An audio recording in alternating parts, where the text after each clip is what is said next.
Welcome to today's Explainer. We're jumping straight into a suspenseful Victorian-era legal drama that literally set the ground rules for agency and contract law. Our case today is Brook versus Hook.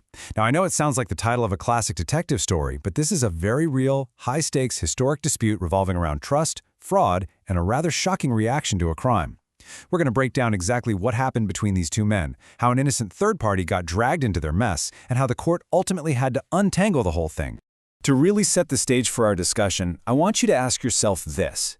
Can your silence make you legally responsible for a crime you didn't even commit? It's a fascinating puzzle, right? We've all heard the phrase that silence implies consent. But what happens when that consent involves a blatant, deliberate forgery? If someone commits fraud in your name, and you find out about it but just decide to keep your mouth shut, have you legally adopted that crime as your own? That is the exact question sitting at the very heart of Brook versus Hook. Now, before we look at the crime itself, we need to understand the weapon that was used. In the Victorian era, a bill of exchange was essentially a written promise to pay money. You could just think of it as a formal, legally binding IOU. It was a completely vital tool for doing business back then. People would pass these bills around to settle debts or buy goods, completely trusting that the signature at the bottom meant the money was guaranteed. The entire financial system relied heavily on the authenticity of that written promise. If the signature was fake, well, that whole system of trust just collapsed. Okay, let's map out exactly how this train wreck played out. First, a man named Hook secretly forges the signature of our other main character, Brook, on one of these bills of exchange. Second, Hook takes this forged document and passes it to an innocent holder. This is a third party who takes the bill firmly believing Brook's signature is absolutely genuine. Third, and this is where things get truly wild, Brook actually discovers that his signature has been forged, but instead of calling the police, he doesn't object. He stays entirely quiet. Why? Because Hook promises Brook that he'll personally pay off the bill himself, making the whole problem just quietly go away. But then we hit the final stage. Hook completely breaks his promise and fails to pay the bill. And that brings us right to our next chapter, the courtroom showdown and the battle over liability. Because Hook failed to pay, that innocent holder of the bill was suddenly left holding a totally worthless piece of paper, so naturally, they demanded payment from Brook. In court, the holder's argument was aggressive. They claimed that by finding out about the crime and actively choosing to stay quiet while Hook promised to pay, Brook had effectively agreed to the forged signature. But Brook fired back with a very straightforward defense.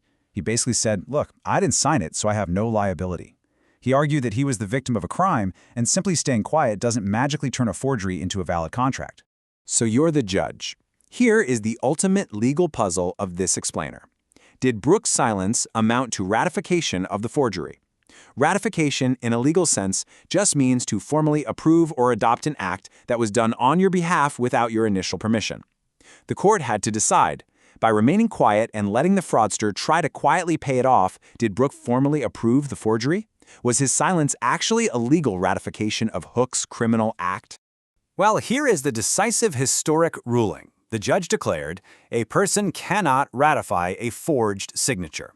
The court sided completely with Brook. You see, they recognized that while you might be able to ratify an unauthorized business deal made by, say, an overly eager employee, a forgery is fundamentally different. It's a crime. Because of that, there was never a genuine legal act capable of being approved in the first place. Therefore, it is literally impossible for a person to legally approve or ratify the forging of their own signature. The crucial takeaway here is absolute. A forgery can never be ratified. It doesn't matter if you stay silent. It doesn't even matter if you initially agree to cover for the fraudster. Legally speaking, a forgery is a hard stop. The court drew a firm, undeniable line in the sand. They separated legitimate, unauthorized acts, things that can be fixed later with a nod of approval, from outright criminal frauds, which can never, ever be adopted as a valid contract. So ultimately, forgery equals void from the very beginning. Because that signature was completely fake from the moment the ink dried, the legal obligation was entirely dead on arrival.